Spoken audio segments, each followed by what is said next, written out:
Yes, I want to overwrite that. Hey.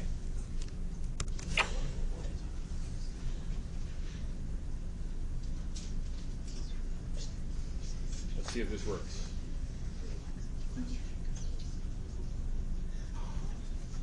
Woo! Hey, it works. Okay, so just as kind of a recap again. So the other one is FADH2. Remember, this is a cofactor complex 2, which is succinate dehydrogenase. So this also works in citric acid cycle, where it converts succinate to fumarate in kind of like the latter end of that. We're not producing any CO2 with that step or anything else like that. So from those two places, both complex 1 and complex 2, we're going to pass on their electrons to coenzyme Q. Just a reminder there that this is a lipid-based member of the electron transport chain. This is the only lipid-based one. It allows it to move very readily through the membrane and pass electrons between complex 1 or complex 2 to complex 3. Complex 3 is the cytochrome BC1, and this has two heme groups that's going to bind to from here. It's then going to pass it on to cytochrome C. Cytochrome C then is going to pass them on to complex 4, which we're going to talk about here and pick up that now. But just as a reminder, we have protons pumped across at complex 1 and complex 2, or excuse me, complex 3. So we have those two places already that we've had protons pumped across the membrane from the matrix into the intermembrane space. So let's pick it up there where we talk about the cytochrome oxidase complex AA3. We've talked a little bit about this so far. Remember that this is also known as complex 4 and is there in these diagrams. This diagram is up on D12. And this is made up of 13 polypeptides. Now the superscript in the AA3 means that we have an oxygen-reducing heme here. We're going to talk a little bit more about how that works in just a moment. 3 of these polypeptide chains come from the mitochondria, from the mitochondrial genome, and 10 of them come from the nucleus.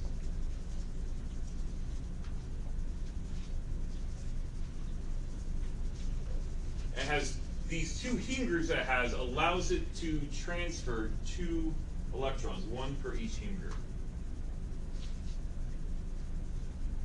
Each of these heme groups,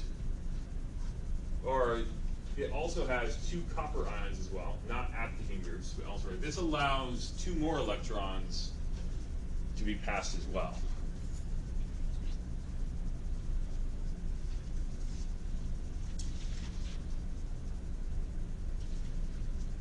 So each of these members of the electron transport chain thus far have been taking electrons from something, an electron donor, and then passing it on to something else.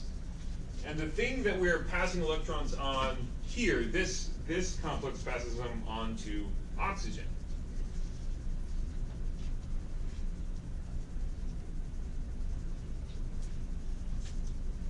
So it passes it along, it passes it to oxygen, and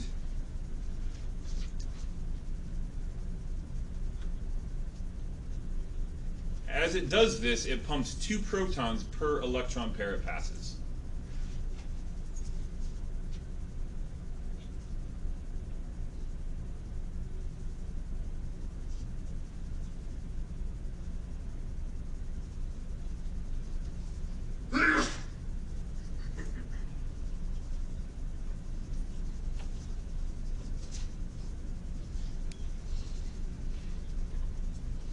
Come back to here for a moment. It takes those electrons, it passes it to oxygen, and what we get out of here is it gives us water at the end of that. So with the extra the extra electrons, it uses that to bind a couple protons,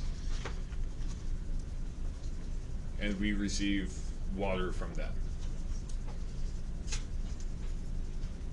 So just for a moment here, I'm just going to pause for a second and let you know what we've gone through glycolysis, Krebs cycle in here, and this kind of completes the entire picture of why you breathe oxygen and exhale carbon dioxide. These 2 processes going on. So this is the primary reason that you need to breathe oxygen. If you didn't have this going on, you really didn't need to breathe oxygen. In fact, there's a lot of anaerobic organisms that don't do this.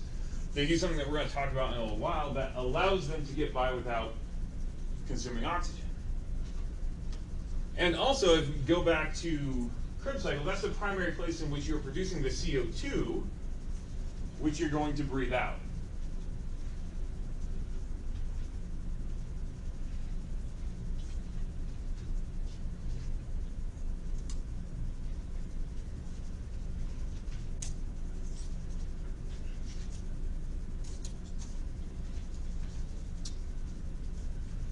Now, cyanide is a poison, I'm sure you've heard of before, and cyanide binds to the cytochrome oxidase A3, and it blocks electron transport.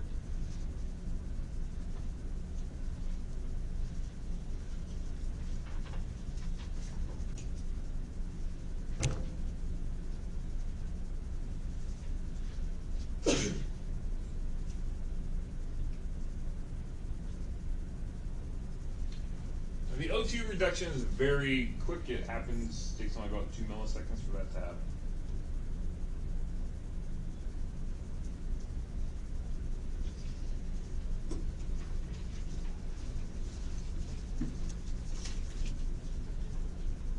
Now all of these, so kind of now stepping back and taking kind of a more overall arching view of the entire electron transport chain. All of these molecules that we've talked about are mobile. They're not stationary. They're not anchored in one place in the membrane, so they are able to float around to some degree and interact with other complexes. Now that being said, some are more mobile than others. For instance, coenzyme Q is much more mobile than the other elements of the electron transport chain, but all of them to some degree are able to move around the membrane and interact with each other. Now that works pretty well because if these were relatively rare, you would probably want them anchored in some place where they would interact very easily with the next one in line. But that's not the case. Actually, electron transport chain proteins and protein complexes are really ubiquitous in the intermembrane membrane, in the inner membrane. Yeah. And so it's not unlikely for these to meet and interact with each other.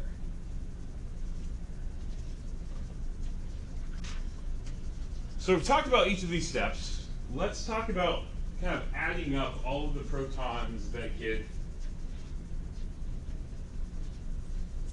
pumped across. So per each NADH that we have, that we're pumping across, or for each NADH that we have that we reduce and get an electron pair going the complete circuit of electron transport chain, we get 10 protons pumped across the membrane. For FADH2, it is 6.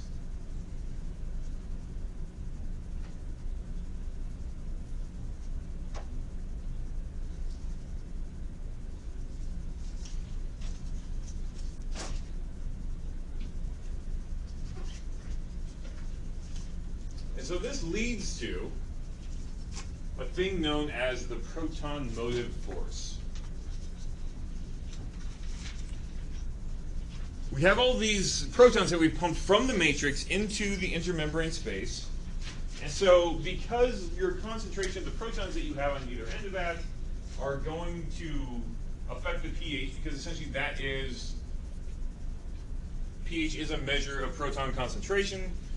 The matrix pH is kind of low because we've depleted it of some of its protons. It's now, or excuse me, the pH is kind of high, the proton concentration is kind of low. So it has a pH of about 8. The intermembrane space pH is lower than that. It's about 7. Now, this might not seem like all that great, but that means we do have a 10-fold difference of protons in the intermembrane space compared to the matrix.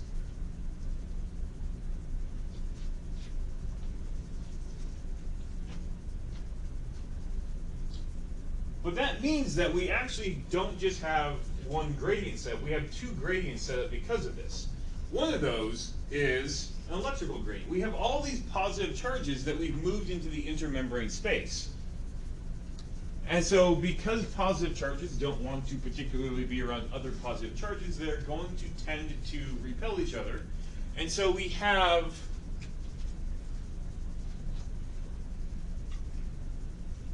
an electrical gradient that's about 160 millivolts pushing towards the inside of that membrane. We also have a chemical gradient of about 1 pH unit. This is equivalent to approximately 60 millivolts.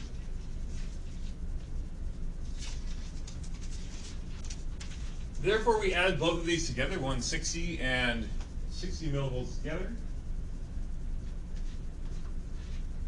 It means our total proton motive force is about 220 millivolts.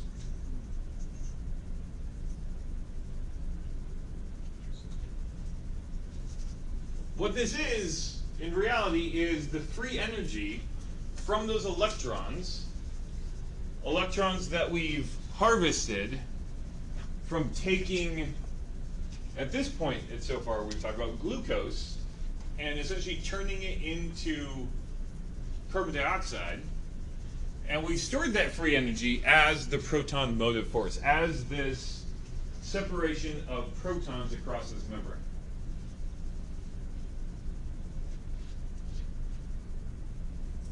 And so they're really wanting to go from the intermembrane space to the matrix, and we allow them to do that via a special channel.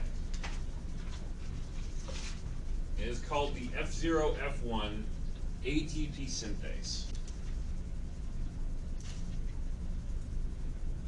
And what this does is couples the free energy release of the protons moving down their electrochemical gradient to produce ATP.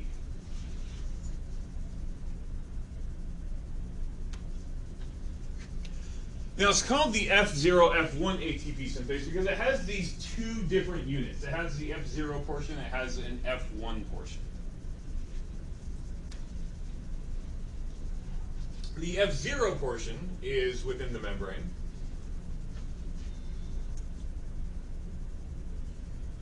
And the F1 portion is sitting above the matrix, above the membrane on the matrix side of the mitochondria.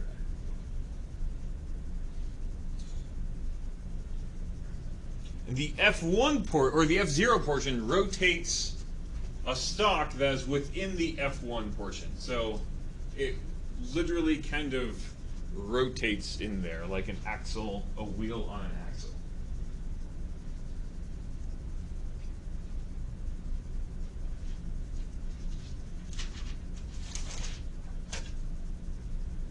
Hold on just a moment there.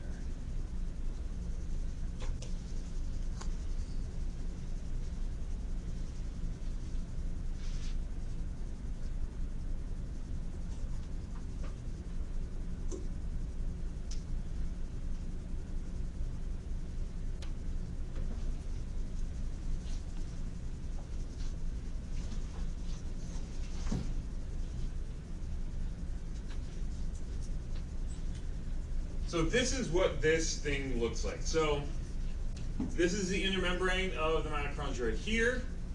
Up here at the top would be the inner membrane space. Down here would be the matrix. And here we have the F0 portion and kind of the blue and purple colors right here. The reddish colors is the F1 portion of the ATP synthase. And there is a stalk that reaches from here down into the F0 portion, and the F1 portion and the F0 portion rotate relative to each other. And it does something a little bit like this. Up here, you can see an ADP and a phosphate binding. And then as it continues to rotate, so it essentially has three conformations here. A high affinity state where it binds the ADP and the phosphate, another state in which it combines those, and then a third state in which it releases those again. And that which state this particular subunit is in is determined based on the rotation of this stock that's on the inside of that. And what you get per one rotation, because it has these essential three, the F0 has these three subunits here, you get 3 ATP created for one rotation of the ATP synthase.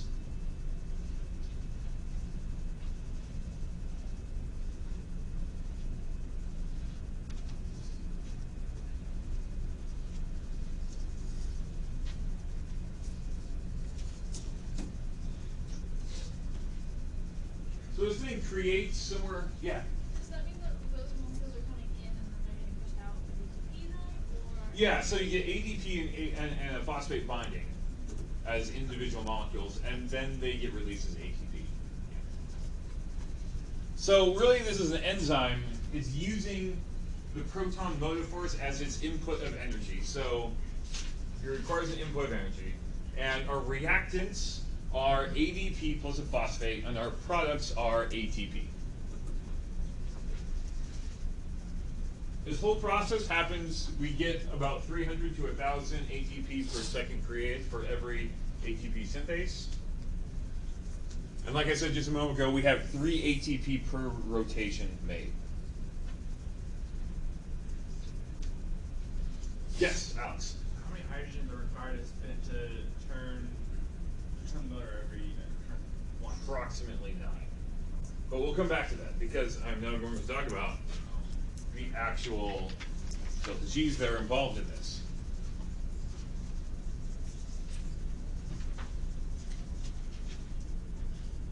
So the actual delta G necessary for ATP synthesis is about 46 kilojoules per mole. Or this is also 11.3 kilocalories per mole. The delta G for one proton moving down its concentration gradient is about negative 20 kilojoules per mole. So every one that we are passing through, we get about 20 kilojoules of free energy that we can capture from that. Which means that it takes about 3 hydrogens to move across the ATP synthase for every ATP formed. And so this is where we get the 9, so you get 3 ATP made per rotation, so it's about 9 protons per rotation.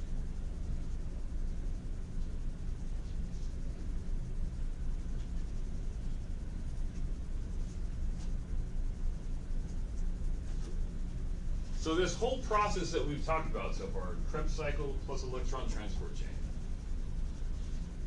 where we've taken essentially a starting molecule of acetyl-CoA, chopped off carbons from that to make carbon dioxide, capture the electrons, use those electrons to make the proton motive force, which then in turn makes an ATP, is known as oxidative phosphorylation.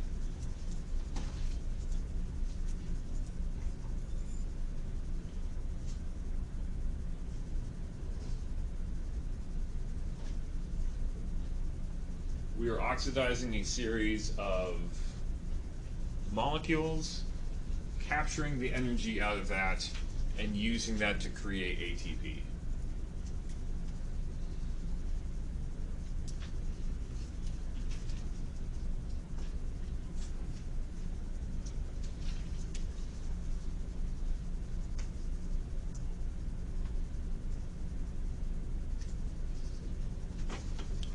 Let's talk about how many ATP per glucose.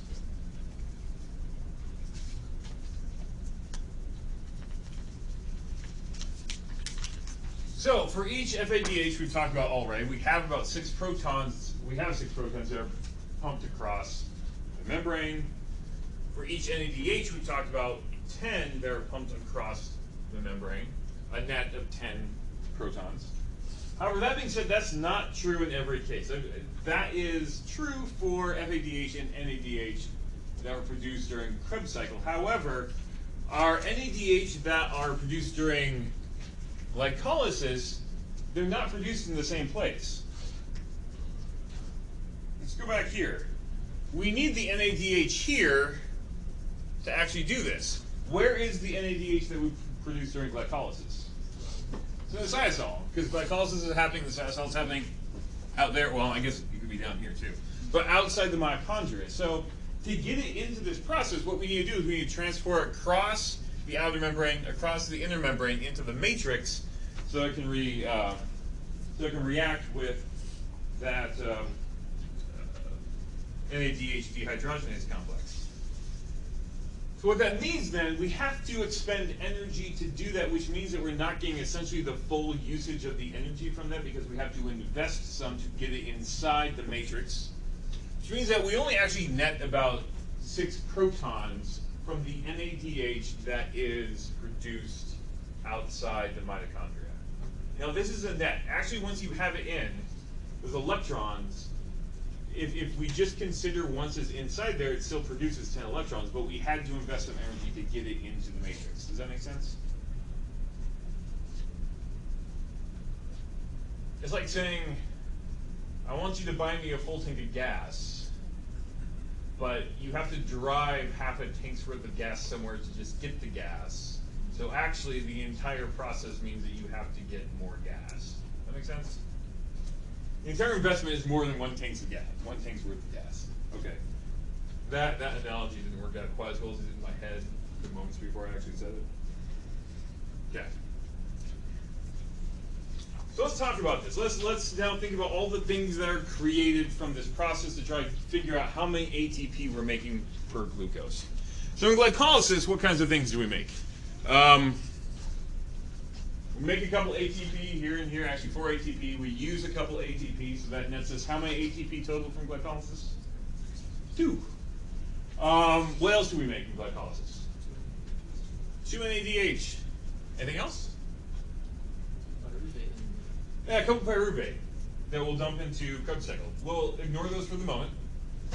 So we get a net of 2 ATP, the minus 2 ATP plus 4 ATP, and then 2 NADH, which is the equivalent of 12 protons pumped across the membrane. Again, because we have to invest some energy in getting them into the matrix. You don't get a full 10 out of those. Okay, what do we get made during Krebs cycle? So what do we make here for every glucose that we put in? How many NADH do we make per glucose? Just 6? Considering where we left off from glycolysis, we left it off at pyruvate. So how many do we make from that point till the end per glucose? 8. So you have 1, 2, 3, 4, but we run this twice for every glucose. This way. Got 1, 2, 3, 4. We run twice for every glucose. What else do we get made here? So we got 8 NADH. Yeah, 2 FADH. So we get 2 of these, and yeah, we got 2 GTP that are made. Okay. So that yields us, again, 8 NADH, which gives us 80 protons that we can pump across. Again, 10 per. And then we have 2 FADH as well, FADH2, which gives us 12 protons, because again, we can pump across 6 for each of those. And then we have these 2 GTP. We'll come back and talk about them in a moment.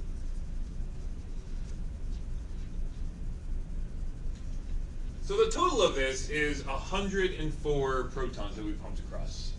How many ATP does that make?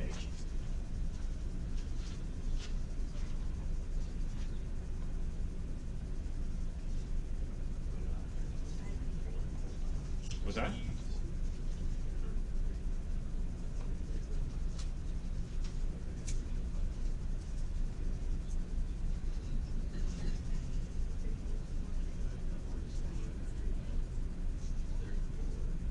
Yeah, I've heard some people say 33, 34, and 35. Take the average of that, and you got 34. So again, how'd you get that? Yeah, divide by 3. Divide this by 3. You keep the remainder, like, don't worry about the remainder.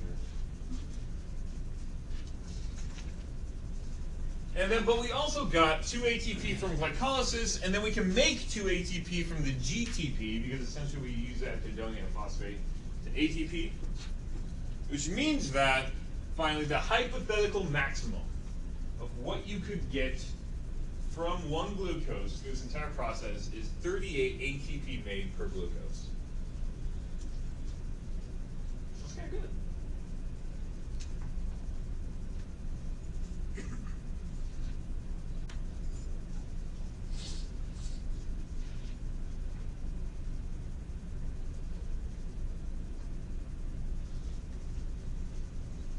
So the hypothetical maximum is 38.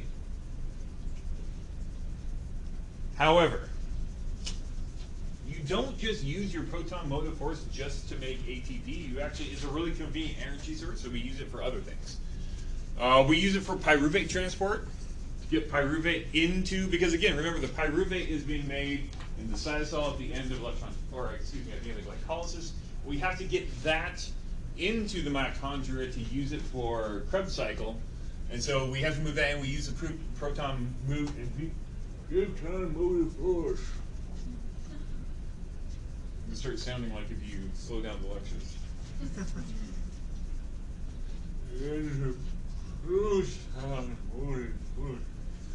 We also use it to get phosphate into the matrix, and then also to get we can't just use the ATP in the like if it just stays in the matrix, the ATP is not doing as much.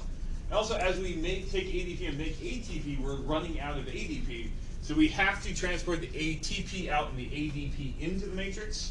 And we're also using proton motive force to help us out with that as well. So, all told, we're using the proton motive force for other things as well. So the actual production actually turns out to be about 25 glucose, or 25 ATP per glucose.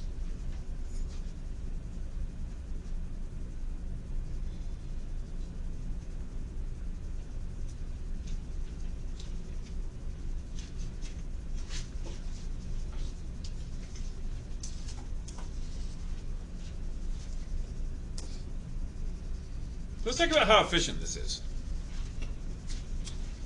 So, number one, glucose actually has, if you just to completely oxidize it all the way down to carbon dioxide, is about a minus 4,280 kilojoules per mole. Each mole, or each ATP is about negative 46 kilojoules per mole. If we got actually 38 ATP out of that, that's only 1,748 kilojoules per mole of energy that we got out. And when we actually get 25 ATP, is less than that, it's about 1,150. Which means that you only get about 40% efficiency if you use all of the proton motive force to make ATP. And in reality, we get about 26%. 26% of the energy that we put in, that we get from, that's available in each glucose molecule, actually gets used to make ATP, about 1/4.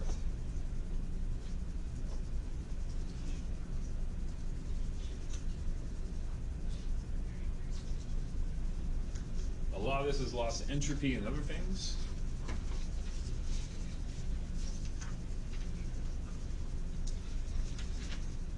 So I was talking a little bit earlier about how this is the main reason, using oxygen at the very end of electron transport chain by the cytochrome oxidase A3 is the main reason that you use oxygen. But not all animals actually have to do that. In fact, even you and your cells can go for a while without using oxygen.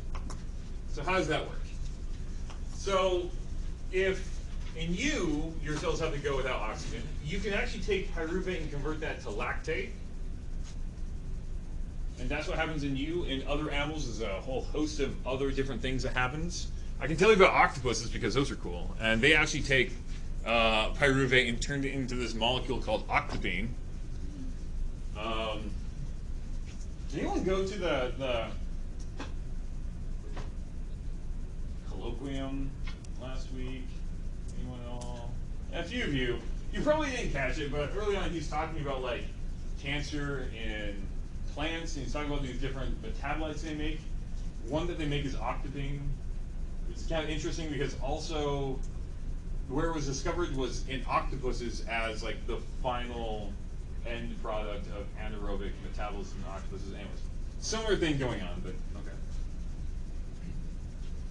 Now, what this means is that you can run glycolysis all the way through, and you're not going to end up building up pyruvate and stopping glycolysis. That's good because you still can produce energy. This is bad because instead of producing 25 glucose per, or 25 ATP, 25 ATP per glucose, you're only producing a net of 2. That's not very good efficiency. However, you do get to regenerate the NADH. So in the enzyme that catalyzes this, called lactate dehydrogenase, it uses NADH and it produces NAD+. Which means that you're regenerating the NAD+ that you need earlier in glycolysis to make NADH. If you were just to build up the NADH, it would eventually stop glycolysis. Or if you were to eventually run out of NAD+, it would stop glycolysis. So this is good in that it does that, and then the other good thing is this is really fast.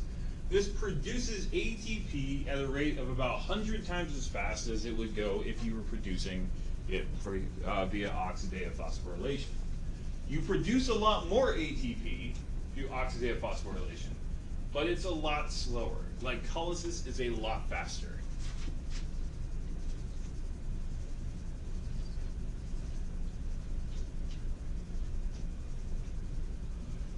So let's look at a diagram of how this works.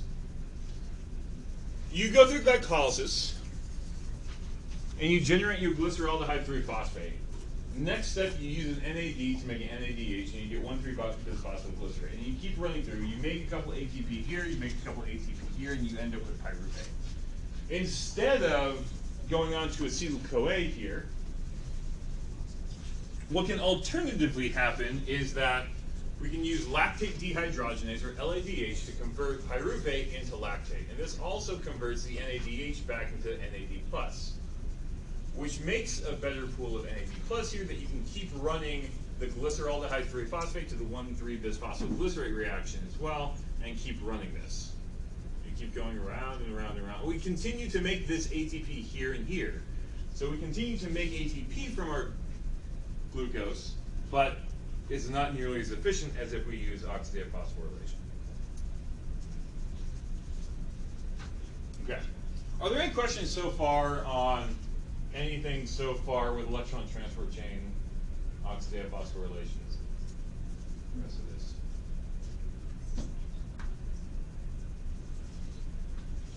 Let's take a little side branch here.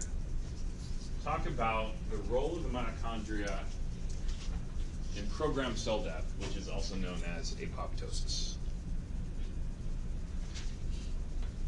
So apoptosis is a process by which cells undergo essentially a scheduled death.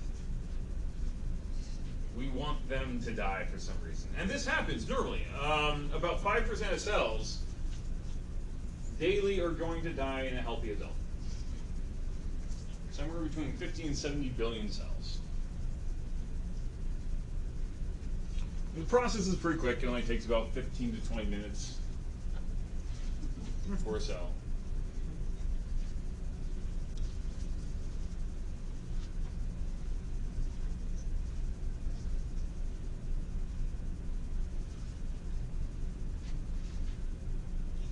So really, why should this happen? What's the advantage of having some of your cells die? Because, I mean, hey, you don't want all of your cells to die. Seems like keeping things alive as long as possible would be important. So there's a couple things. So first off, developmental processes require programmed cell death. For instance, tadpoles' halo reabsorption. When they turn to frogs, they don't need tails anymore. So some need to die. Finger or toe digit formation. When you first started developing, all of your fingers and digits were in one solid mass. And something had to die to separate, some cells had to die to separate them out into their individual masses. That doesn't always happen. Sometimes this can go awry. And you get cases like this, and where you can have two digits that are somewhat fused together because apoptosis didn't happen according to schedule to separate out those digits. And that's not really all that uncommon. Also, you need this for proper synapse formation. The gap between neurons, where you get signals transported across two nerve cells. And to properly do this, surplus neurons get paired away, or essentially die. Is that like the same thing as synaptic pruning? This is, when I'm talking about this covers synaptic pruning, but there's actually a few other processes that are also involved in that as well.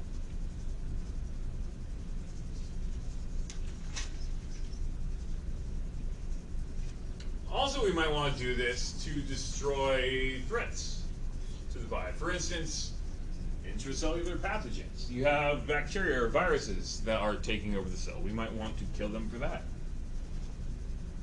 to prevent those from going on living and spreading. The DNA damage, you have DNA damage to that cell that's too severe to repair. And so you don't want cells with bad code proliferating and doing crazy things. Bad things happen when that happens. You might want to have cancer cells that do this, but they don't always do this. That's actually kind of one of the hallmarks of cancer. So we'll talk more about that. We have abnormally high calcium or hydrogen ions or other free radicals that cause damage to the membrane or other organelles. All these things could mean that you want to dispose of a cell before it can damage other things near it.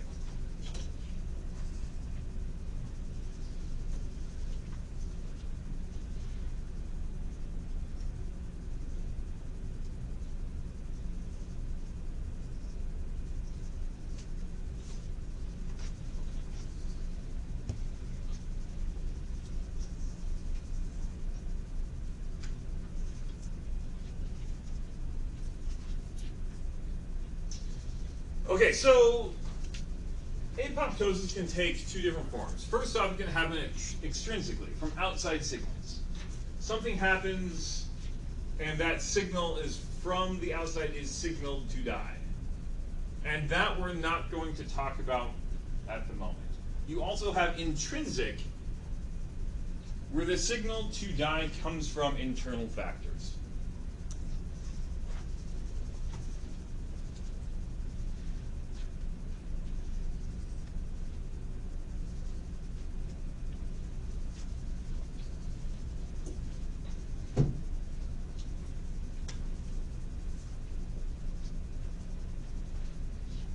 This is what we're going to begin talking about. Now, this is what's most common during such things as developmental processes, where you want to have cells die at a certain time. It generally comes in intrinsically. So there's a handful of molecules that are involved in intrinsic apoptosis specifically. And I'll talk more about these in just a few minutes, but first off, we have executioner caspases. We have a molecule called, or a protein called the apoptosis protease activating factor, or just APAF. An inhibitor of apoptosis, or IAP.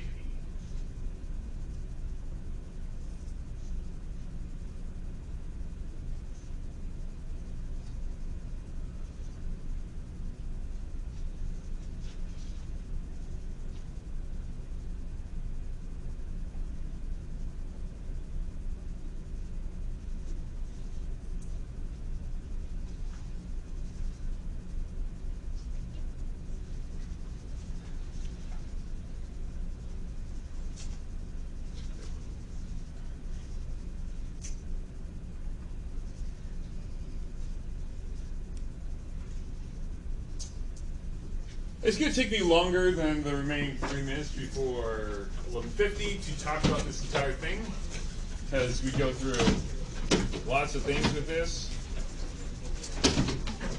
So I'll save that and we'll pick up talking about mitochondria's role in apoptosis when we get back on Wednesday. One thing, we will not have class on Friday. There will be something for you to do outside of class, just to keep us on schedule, but I'm going to be at a conference on Friday, so I will not be here to talk at you. More on that later. Do you remember if our follow-up